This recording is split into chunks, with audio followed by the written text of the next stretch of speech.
Adam Copeland and the fucking wallet chain. Yes, he still has a wallet chain in Come 2020. on, you look like a dude who would wear a goddamn wallet chain. Grow the up. Yeah, it's a wallet chain. That, when I saw it. Yeah, I was like, oh. I was like, you know what? You know what? I hope he gets hurt. I hope he gets hurt. I hope everything Chris said comes to fruition. Eating through a straw. The wallet chain did it for you? That did it for me. Adam Copeland with a wallet chain. Hey, it's 2023. He's bringing them back. You might as well put on some Janko jeans. Oh boy. Mm-hmm. That bothered the hell out of me. So a thing that bothered the hell out of me, well, it doesn't really bother me it's that much anymore because it happens all the time, was another major announcement from Tony Khan. Every major announcement from Tony Khan is like just yeah. So they plastered it all on social media. Oh, Tony Khan's got a major announcement breaking, and everybody does this collective, not again, because we know it's not going to be something spectacular. I mean, yes, it's a big announcement, but it's not a major groundbreaking announcement. It's something that you could have even announced this on social media. It didn't need to have a segment on TV for a major announcement. But it is for the Wembley Stadium show next year and for the tickets and all that, which is fine, fantastic, good. You could announce that on AEW's Twitter feed or something. Yeah. We didn't need TV time for it. But after that, we had Chris Jericho and Kenny Omega teaming up against Parker and Bernard. Match was okay. But at the end of this was where Don Callis' family comes out, and they're looking at the odds, looking at the numbers, and Chris Jericho said last week he was gonna have some friends call in some favors, and he's got a person that's bigger than Will Hobbs, and Callis is like, it's nobody bigger than Will Hobbs. You crazy? Who's bigger than Will Hobbs? And then it turns out it's Paul White, the former Big Show. Paul White comes out, lays. I think he knocked out Kyle Fletcher. Yeah. He knocked out Kyle Fletcher with the right hand, and it looks like we're gonna get Paul White is aiding Kenny Omega and Chris Jericho there. AEW like they old timers. They be pulling them out of the woodworks. And Paul ain't doing nothing, man. Like his knee. Yes, that right knee. He's not gonna be doing a whole lot of nothing. He ain't got to. Just choke slam some people. Yeah, that's what. Yeah, he's gonna a right hand and a choke slam, and it's probably gonna be it. That's it. Just him there. I was excited. Yeah, like the Big Show. My daughter loves this TV show. Oh yeah, the Netflix, right? Yeah. But yeah, I mean, it's okay. Just for a name. Yeah, viewership. Yeah, bring us old timers back into it. It's not like he's gonna do anything. No. He'll be in the match. His name will be attached to the match, I'll say. After that, we get a backstage segment with Kenny and Chris Jericho and the Elite. So it looks like there's some dissension, some cracks forming in the Elite here. Mm-hmm. Because Young Bucks are like, when we got back together, like, why we the Elite essentially are not watching each other's backs, and they are none too happy about Chris Jericho being involved, and it's very obvious history between the Elite and Jericho and all that. So I don't trust Jericho. No, neither does the Young Bucks. So, and right now Kenny's like, he's, the enemy of my enemy is my friend type deal. So I don't know, man. I hope Kenny turns on Jericho. I hope. What if Kenny chooses Jericho over the Young Bucks? Then I'm gonna have to get. I'm not gonna be a fan of Kenny no more.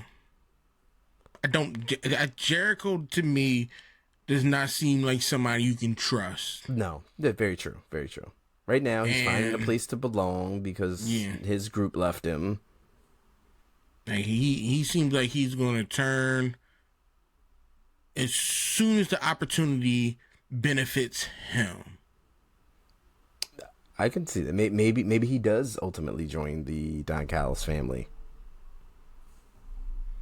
I don't know. I don't trust him. I'd watch it. And it's them versus the Elite, but who knows? Just gotta take Jericho out now. Just before anything happens. Just go ahead and get rid of him. Take him out. Get him now, Minority Report style. Mm-hmm. After that, we had Willow versus Sheeta for the AEW Women's World Championship. Sheeta's out there working. Sheeta has been working. She's been doing the thing out there. Mm-hmm. She ultimately beats Willow after their match. Toni Storm comes out, and Toni was just doing Toni stuff. She wasn't hurting nobody. She wasn't doing nothing to nobody. Just being weird. Just making dust angels on the ramp for nothing. And then she just ate a knee from Sheeta. Sheeta attacks her with the knee and then, chases her off. That leaves Willow in the ring. Lights go out. Pops up Julia Hart from House of Black. Yo, she is the creepiest out of all of them. I swear to God. The dudes, no problem. I take y'all in a dark alley, no day. Her, no. Yeah, something about her. Yeah. Ooh, she creeps the hell out of me. So Julia Hart stares down with Willow, pretty much trying to get Willow to join, and Sky Blue comes out, and Sky Blue been affected by the mist, and it looks like she's going to join with House of Black and join Julia, but in turn she doesn't. In turn, she has some mist of her own. She spit some blue mist at Julia Hart and essentially pissed her off. So now, can I say this? This spitting in people's faces. If you spit on me, that is the highest level of disrespect I could think of. You spit some blue shit in my face, got on my mouth. I don't know how. Yeah, it got a little low. Got like here down. Yeah. Like I know you're trying to be professional, but I'm gonna kick the shit out of you. You get an open shot, you're gonna. Oh no, that's so nasty. Yeah, so it looks like we're gonna get some Julia Hart and Sky Blue. We're gonna get some more of that. Julia Hart actually is on the low. She's got a very, very impressive AEW win-loss record. Like, I was looking up some of her stuff. Yeah, cause I've never seen her wrestle. Okay, yeah. So I was looking up some of her stuff. I'm like, I give it to her. Yeah, her entrance is awesome. She's yeah. She creepy, but I'm a fan. Yeah, great presentation. So, so we'll see what happens with that. Then we got MJF, still without partners, gets approached with a bag by the Acclaimed, and they're like, "Look, we'll still team with you." Max Caster's like, just go where it's in the bag. He looks in the bag. He's like, "Oh no, I'm not doing this." He's got one more team. He's got one more team to ask, and then there's Jay Lethal, Jeff Jarrett, and Satnam Singh, and he's like, "Yeah, no, I'm not doing." Like, they looked like they were excited to help him. Yeah, they were the only people that looked like they were excited. No, and nothing. It brings us to our main event, and it was Bullet Club Gold versus, spoiler alert, MJF and his partners, the Acclaimed. So the Acclaimed come out and, revealing themselves to have finally gotten what they wanted, or Max Caster got what he wanted. And MJF comes out full pink Acclaimed style gear, had like the pink scarf, just the whole deal. Not too happy about it, but he looked good. Yeah, it didn't look bad. It didn't look bad. Yeah. So they had the match, decent match, good match there. You got everybody knows what they're doing in there. So, but the end of this saw MJF get pinned straight up and down clean, 1, 2, 3 by Jay White after, I think it was after the kangaroo kick spot. Crowd was going wild, this and that, and then they just straight took the win right out of the sails with Jay White hitting the Blade Runner and pinning MJF. So MJF again does not get the Triple B back and loses clean to Jay White. So Jay White ain't beating MJF at full gear, but this paints a little bit more of a picture of doubt there. So, yeah, we'll see what happens. Yeah, I'm here for it. So that will wrap up our talk for AEW Dynamite. We're gonna jump into Collision, and Collision was there. It seems like there's slight bright spots in Collision lately. I used to really, really enjoy Collision. Like when Collision first came out, it was like my go-to show, and now it's just like, eh. There's only a couple things. There was only a couple things that really held my attention in Collision. Okay. I'm gonna let you go through. Yeah. All right. Well, I'll say what held my attention was they did start hot. So you know how they do the talk ups in the beginning, the matches and all that, and they had Darby and Lance Archer and all this. They had Swerve was cutting his promo on AR Fox, and AR Fox said no, none of that shit, and I'm just going to attack you now. And they jumped right into the show. That talk up turned into a fight, which turned into our first match, which was a good hot start. That was, I'm very appreciative of how it started, because it started hot and the match was hot. Like Swerve and AR Fox had a great match. 100% all for that.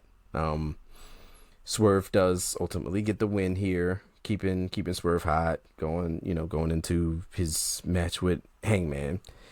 Building that up, still getting him some momentum for Full Gear.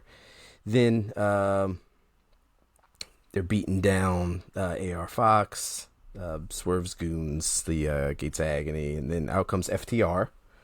FTR comes out to help, and then Big Bill and Ricky Starks come out. Then LFI comes out. There's a big 8-man later on in the night that they're pretty much just trying to sell. The match itself was fine. The segment after was just like a breakdown, just trying to go into the main event.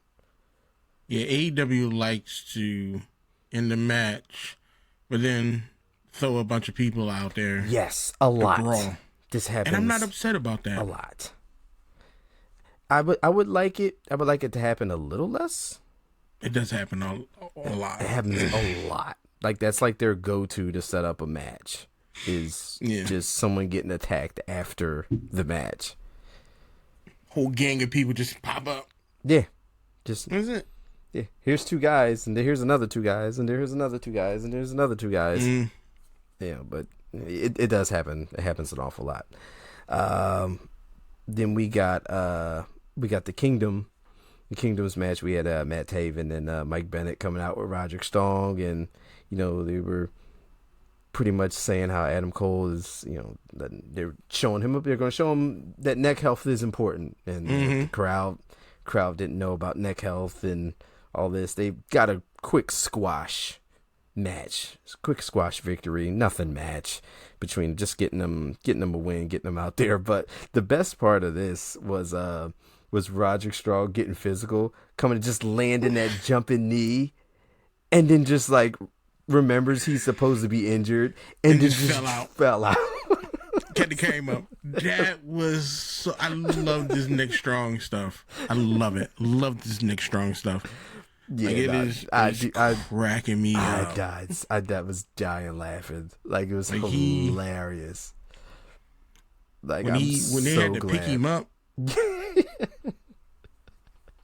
Should we get EMTs out here? They put him back in the wheelchair.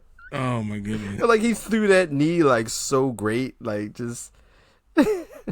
Then he what the announcer says. He used all his energy. Yeah, using all his energy, battled through the pain. Yeah, that was funny. Yeah, I'm so happy we get this side of Roderick Strong. It's absolutely hilarious. Then we get Darby Allin and Lance Archer, and we get a match that further goes to shave years off of Darby Allin's career, because Lance Archer was throwing, slamming, beating the shit out of Darby Allin here in this matchup. Like, why? He won, but yes, he still. Yeah, he took some nasty. He took some nasty spots there. When he got thrown out the ring and hit the choke slam, side of the joint. He got choke slammed off to the apron and then bounced off. That was rough. That looked like that hurt. That was rough. Yeah, like old ass Jake the Snake. Yeah. So Jake the Snake's back out there with Lance Archer, and after Darby gets this win, it looks like we got a stable, got a group here going with Jake the Snake, Lance Archer, and the Righteous. First off, Jake the Snake. First, I had to Google who that was because they kept saying Jake Roberts. I'm like, yo, you didn't know that was Jake the Snake? Is that Jake the Snake? Yeah. Life has not been good to you. Oh no, it's been. Everyone's happy that he's alive because like he. From what it was, Jake looks great. Okay. Jake is. He don't sound good though. He's not in the best of health. He hasn't been for quite a long time. But the fact that he's back and we see him on TV and he's out there doing stuff, that's a win. We're good. We're good on that. Is he allowed to use the Snake Robinson? Can they call him Jake the Snake? Oh yeah, they use. Yeah, he's Jake the Snake. Oh, but well, Jake, but I'm gonna need to see him with a snake once in a while. Nothing big, little in the hand, little python in your hand. Something you need to see something. But him talking to somebody and he pull a little pocket snake out and throw it at you. Pocket snakes. Pocket snakes. You know what? Pocket snakes need to be a thing. Yes. Pocket snakes need to be a thing. Yeah. Damn. Because he grabbed a skateboard to go after Darby's. No. Yeah. Pocket snakes would have been better. Pocket snakes. Mm-hmm. They can market those too. They can sell like bags of pocket snakes. Yep. At the shows for like $30. AEW gummy pocket snakes. Pocket snakes. Damn. Get on that, AEW. I should be on a promotion team. Yep, pocket snakes. Talk to us. After that, we got the Acclaimed with their 69-day celebration of being the Trios champions. I mean, that segment was going to be what it was, but then we got. You are not going to scissor me while I'm in the stand. I'm a grown ass man. For you saw the black dude with the afro, he was excited to get it. Hey, look, he's a part of the show, man. He's, people people probably buy those seats in hopes. I'm gonna decline that. In hopes to get scissored. I'm like, I got kids. I gotta go to work after this. I gotta. Like, I get what you doing, but no. Off camera. I'll get you off camera. Yeah. Side. You don't want. Don't show nobody. You don't want to be on TV. No. How am I gonna live that up? Would you respect me as a man if you saw that? Yeah. Me going finger to finger to finger to finger with another grown man and being excited about it. Man, that was his moment. That was a lot of moments because he went through the crowd doing it. That was his moment, man. I'm just joking. So this turns into Dalton Castle and the boys come out. What was that? Oh, Dalton Castle and the boys? Never seen that before. Oh, yeah, man. This flamboyant peacock flinging the fan. He's the party peacock. That was wild. Dalton Castle's the party peacock. Had one of the best entrances in Ring of Honor, like Ring of Honor. Like former Ring of Honor world champion, can throw a suplex like nobody's business. Like Dalton Castle is an amazing wrestler. That was crazy when I saw that. Yeah, so I gotta show you some of his old like pay-per-view entrances, like from Ring of Honor. Like, oh yeah, okay. Dude, yeah, it gets nuts. It just threw me off. Yeah, like I saw the dudes come out with the fans. I'm like, what? Oh yeah, I don't know him. And then the show that he performed. Yes, yeah, the party peacock, man. Wow. Yeah, was not ready for that. So that turned into a 6-man title match between the Acclaimed and Daddy Ass and Dalton and the boys. And I mean, surprise here, the Acclaimed wins, retains the championship there. Then we had Willow versus Emi Sakura. It's a match. It's AEW's women division. Exactly. That. Yes, you said it. Well, okay. Then we had the main event. We had LFI and FTR, a lot of acronyms, against the Gates of Agony and Big Bill and Ricky Starks. It was a match.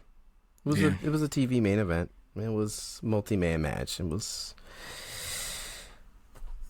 there. It happened. Yeah. Roosh got the pin here, so Roosh and LFI got the win at LFI FTR. After that, House of Black shows up. House of Black shows up for FTR. It looks like they were at first. They showed up on the screen. Looks like they were trying to recruit FTR, saying FTR would, I guess be better with them. But then they showed up behind them and attacked them there. And then Claudio and Wheeler Yuta come out to help fight off House of Black. Okay. Sure. Let's do that. All in that, the only thing I got excited about was like, I really do need to see a one-on-one match between Claudio and Malachi.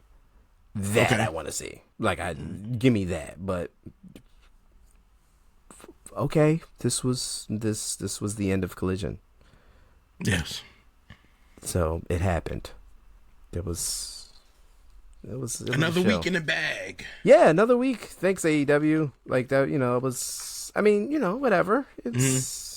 It wasn't a bad show. It was just a show that was there. A show where matches happened. They had segments. That's it. Anyway, we're going to get to what we got. We're going to get to what we came here for and what the main basis of this show is. It's going to be, we had the Saudi Arabia show, WWE Crown Jewel, yesterday at 1 o'clock. Yeah, it came on at 1. 1? Yeah, 1 o'clock. 1 o'clock. Yeah. All those hours started at 12. All those hours blended together, so I was like, I can't remember. It was, but it wasn't. What were your overall impressions of Crown Jewel?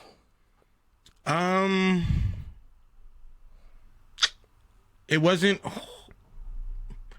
couple things. I liked a couple of the matches. Mm-hmm. Women's World Championship Fatal 5-Way was my favorite. Yeah, I'll agree with you on that one. Y'all gonna stop disrespecting the Miz, okay?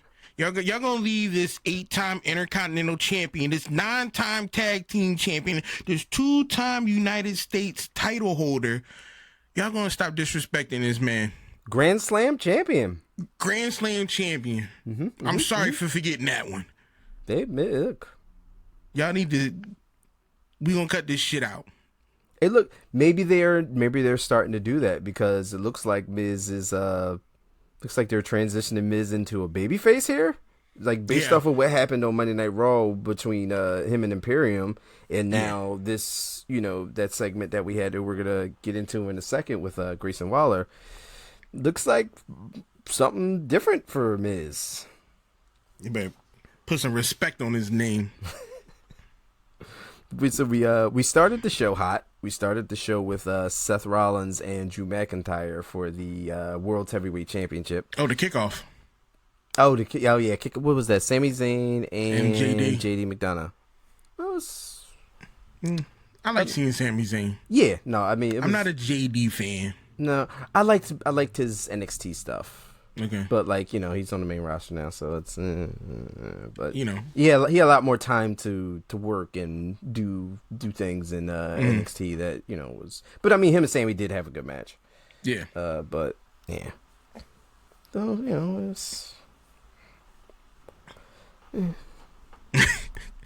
Well, we will see Sammy later. Yeah.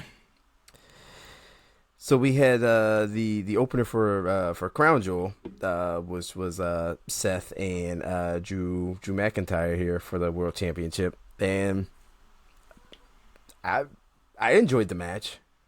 I definitely enjoyed the match. Yeah, crowd and was hot for it. And no sword. He didn't bring the weapon. No, see, and the match was better for it. Yes. Yes, whole lot better. Everything as a whole was better because there was no sword.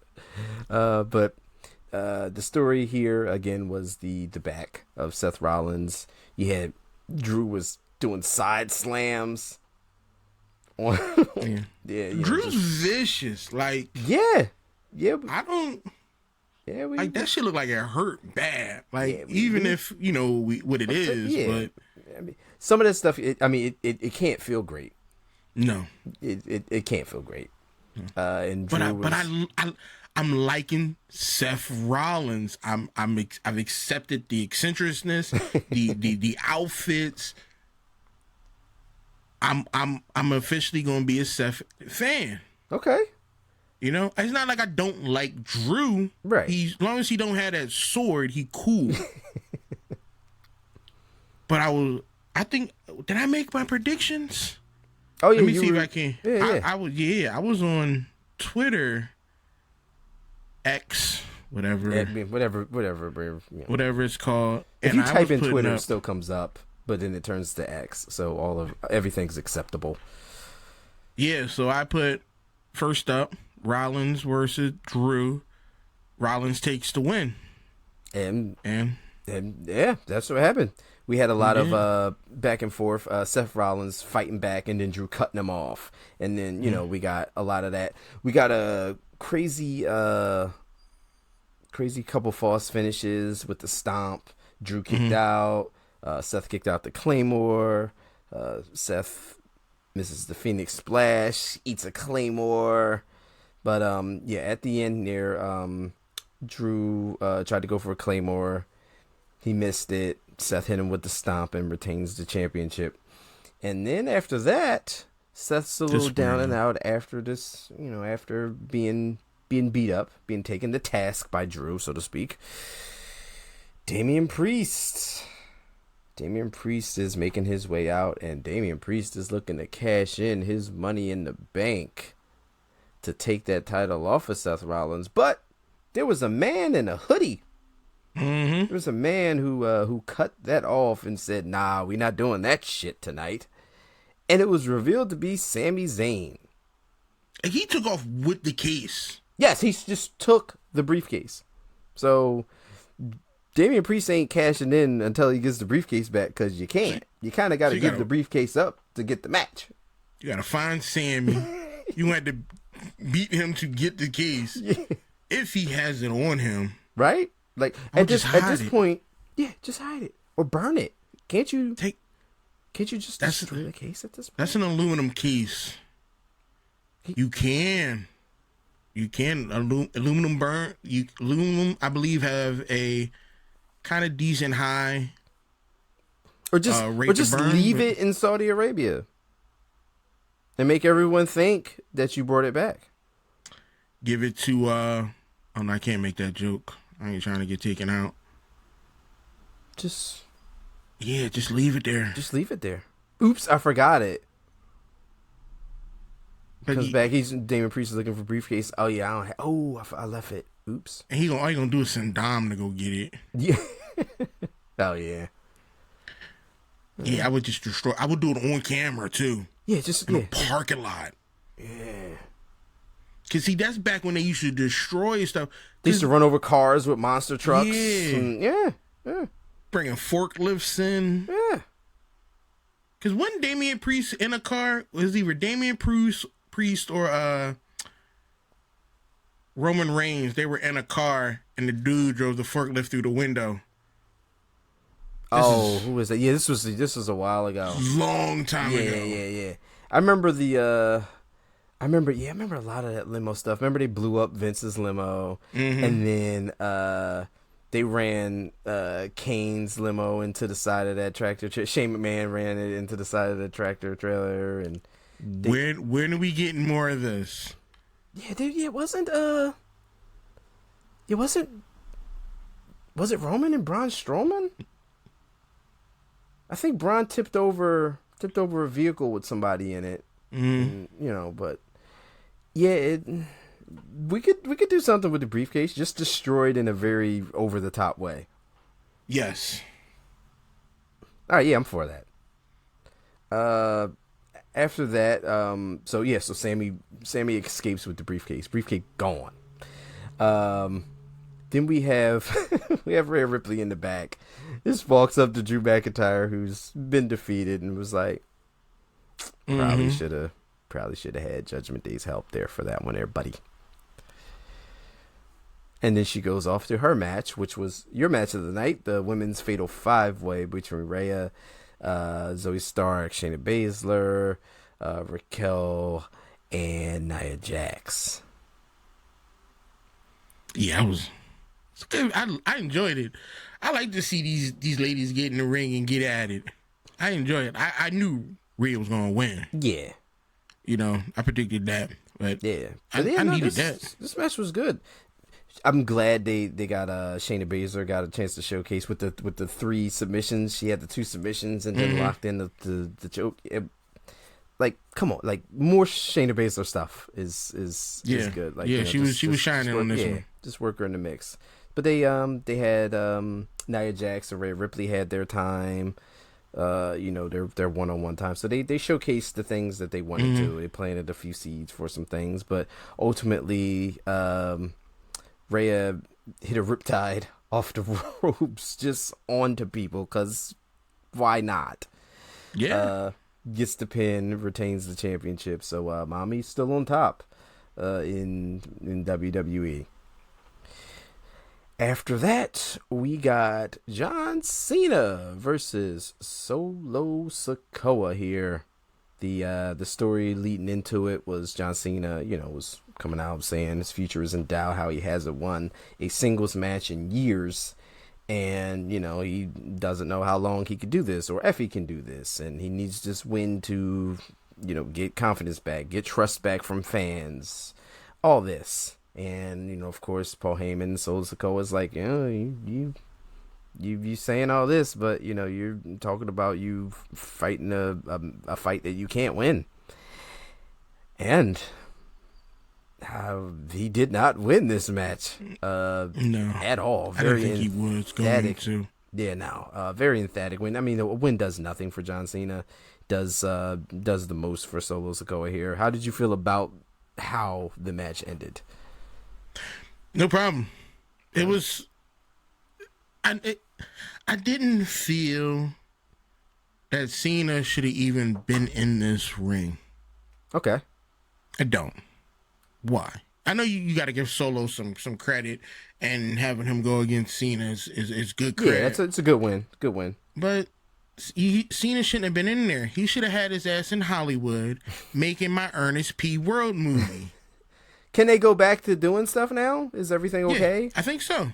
Okay. So this is Cena's send off to go back. Yeah, I have no problem how it ended. I wouldn't expect it to end any other way. Yeah, very dominant fashion. It puts Solo in a very, very dominant street enforcer light, for the bloodline. So it the way he won definitely helps the character as a whole for Solo Sikoa. Yeah.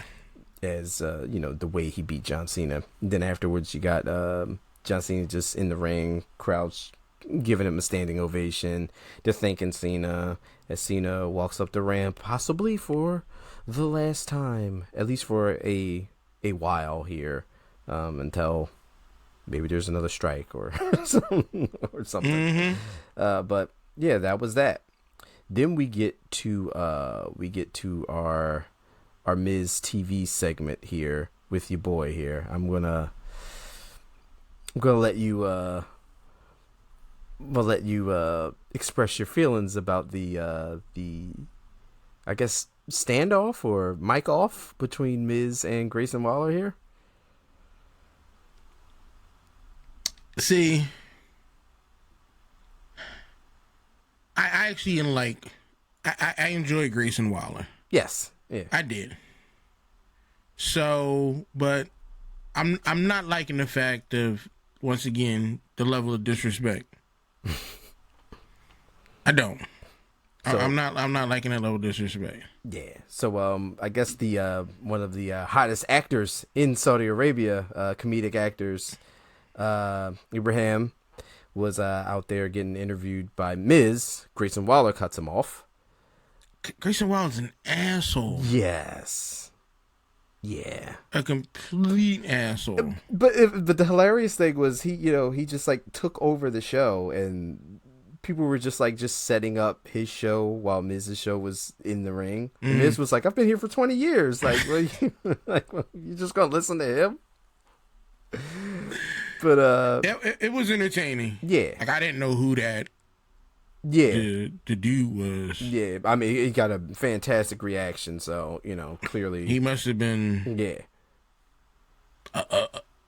Clearly, he's top there. Yeah, I don't know who that was. Yeah, I mean, he got physical. He did. I wouldn't expect that. No. How much money did he have to pay? He got to be a part of there, this, and did a jump kick from the apron. Did a little kick from the apron on Grayson. Hit the people's elbow. He spent a lot of money. Yeah, he spent a lot of money to get on this show. Miz and and again, like that. If that didn't tell you, like putting a person, like I said, we're not familiar with the actor, but putting him as big and as huge as he is, like to Saudi Arabia, having the Miz in a segment with him is just letting you know, like, hey, look, Miz is a babyface. Like like there's complete total babyface segment with the Miz here. So I think moving forward, with Imperium and everything just going forward on Raw, I think Miz, you're gonna see more babyface Miz, which is gonna be a little, we'll see how it goes.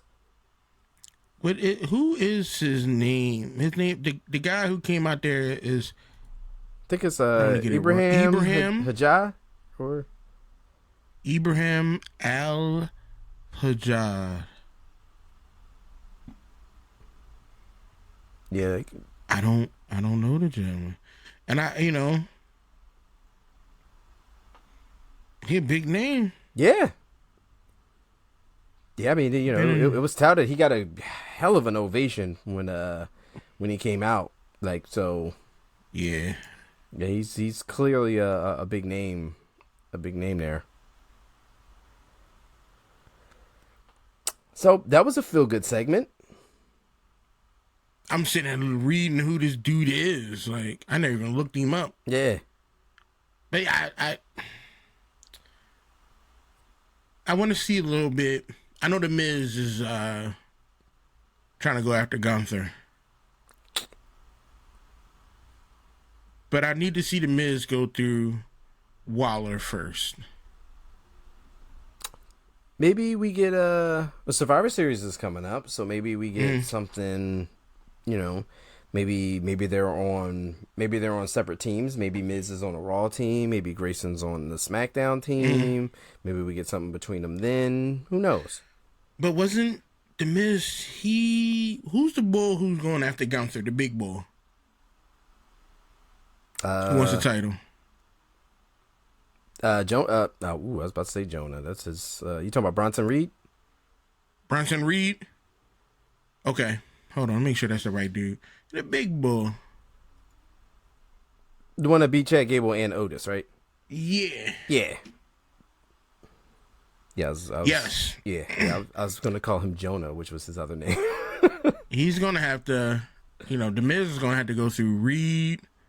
Who he actually brought in storyline. Miz brought him in as like his bodyguard for like 2 weeks, and then that didn't work out. But okay. But yeah, so we'll see what happens with Miz. Again, that was a feel good moment. On to something that wasn't a feel good moment. It was Logan Paul versus Rey Mysterio for the United States Championship, and I knew it. There was no way this was not going to happen. Logan Paul is our new WWE United States Champion. They took my tweet down. Uh-oh. What did you tweet? Or can you repeat the tweet? I don't remember. It could have been something crazy. Most likely. But they damn sure took my tweet down. So, I mean, match back and forth. I mean, it's... Again, we say what we want. I'm not a Logan Paul guy at all in any way, shape, or form. Never will be. But the match was very entertaining. He can do professional wrestling. He can do sports entertainment. I'll say he can wrestle WWE. And him and Rey Mysterio, they definitely had a good match here. There was a spot where one of his cronies tried to give him brass knucks so he could use them to cheat to beat Rey Mysterio. Rey Mysterio neutralized that. The knucks landed on the outside. Santos Escobar comes out, grabs the knucks, chases off the goon, but in turn leaves the brass knuckles on the apron or on at ringside there. Could have just put them in your pocket or put them on your hand to chase the guy off, but no, that doesn't happen. It's in close proximity to Logan Paul, so he can put the knucks on him. Eats a 619, but cuts off Rey as he comes into the ropes, knocks him out, covers him, and becomes the United States champion. So now we have Logan Paul as a belt holder in WWE. No, we don't. Didn't happen. I don't know what match you're talking about. I don't know what you're talking about. Never happened. I dreamt it. Yeah, no, that's fine. No way in hell you beat Rey Mysterio. I mean, as soon as this match was signed, I'm like, yep, we now know where this is going. So fun. Yay.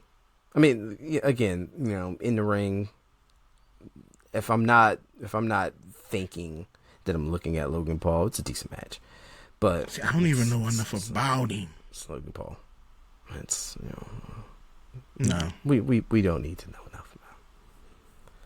Kids drink prime. Oh, fucking hell. Ain't nothing but warm hobo pee. Unless you want to be a sponsor, then I'll drink your shit all day. But real talk is just warm hobo pee. That's it. It is.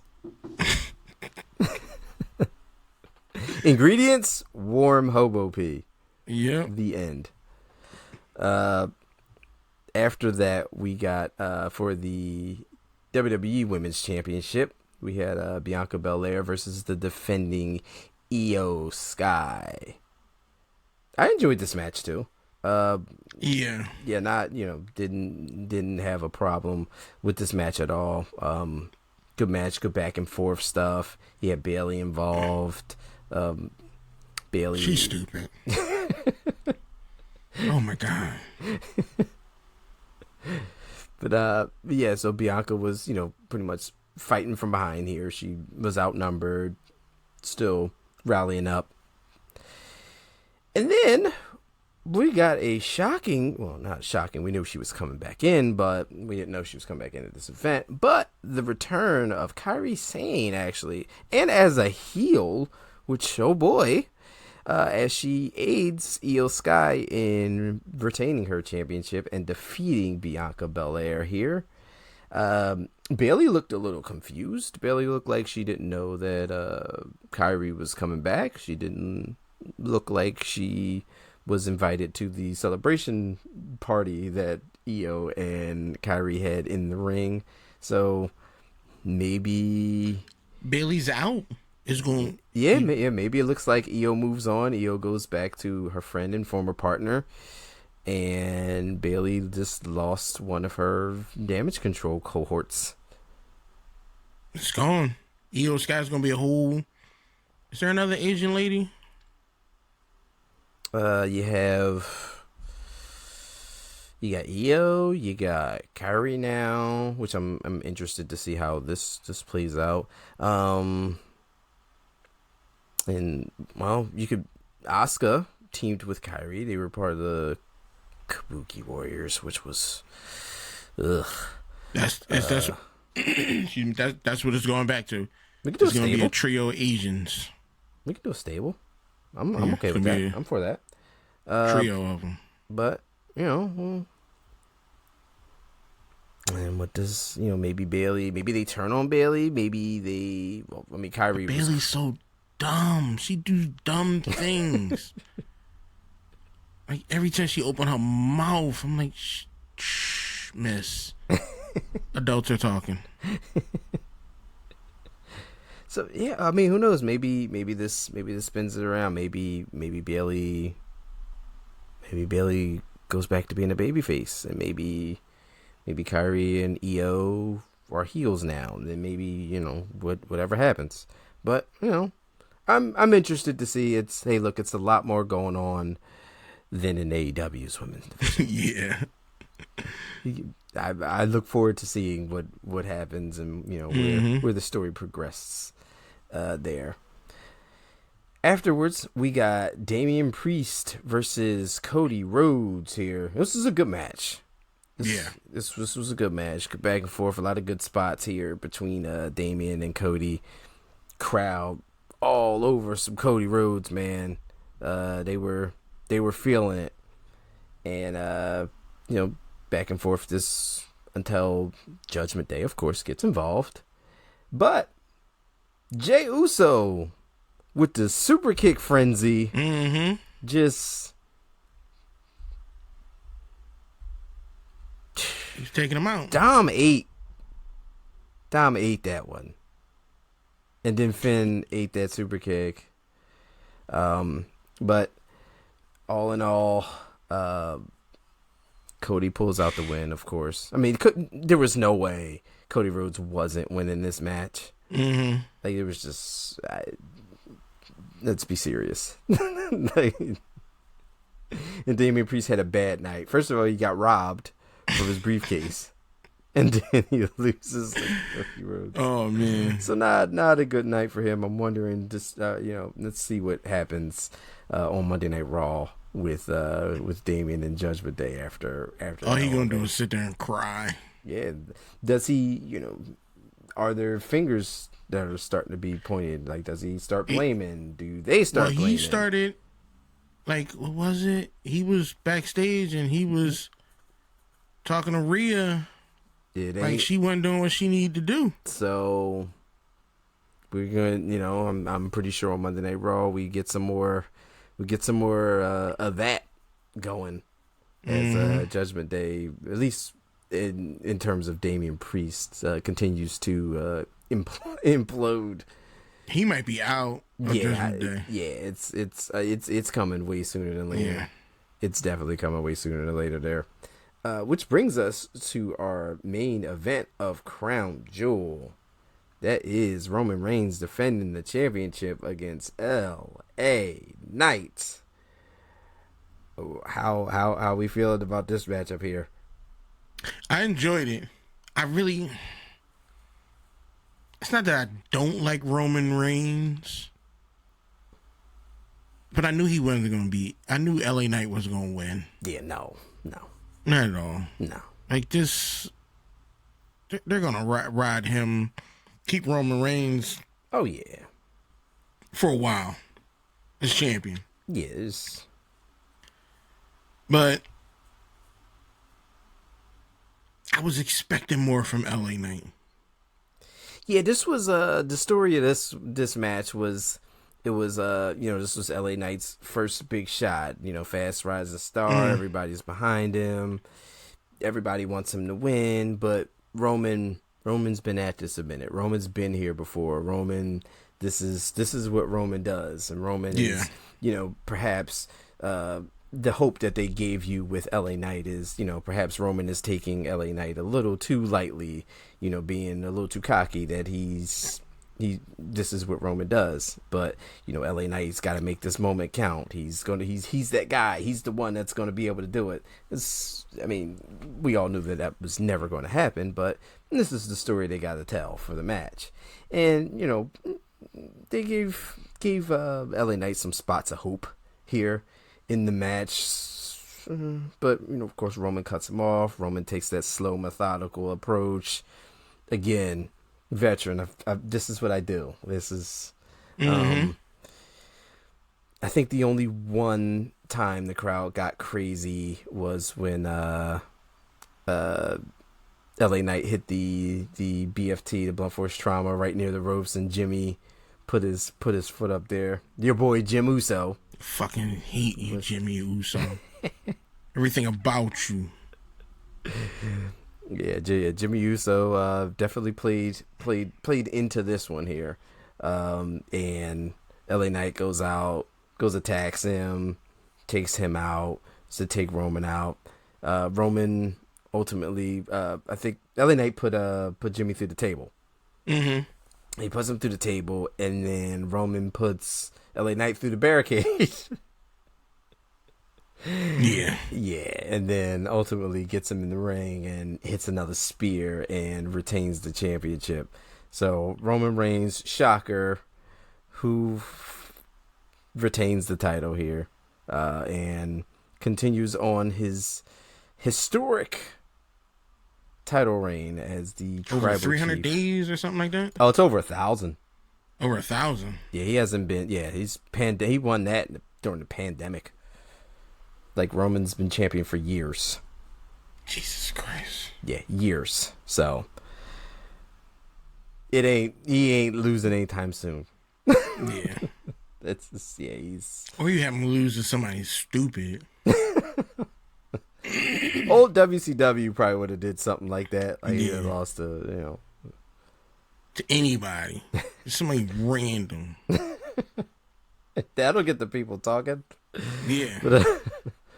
But yeah, so Roman wins, of course, and again, everybody, the big prediction here is that it'll ultimately be Cody Rhodes at WrestleMania in the rematch that will finally finish his story and become WWE champion by taking the title off of Roman. But we'll see. Well, we still got Royal Rumble to go. We still got we've got a ways to get there. But I think everyone thinks logically that's where we're headed to. But we'll see. This is why they run the shows every week. This is why we watch. This is why we talk. So, yeah. So that wrapped it up for Crown Jewel, and that's going to wrap it up for us on this episode of the Buried a Booking podcast. Thank you for listening. Thank you for watching. If you're viewing us on YouTube, please like, share, follow, subscribe, all that good stuff. If you are listening to us wherever you like to listen, thank you, and we will see you next time.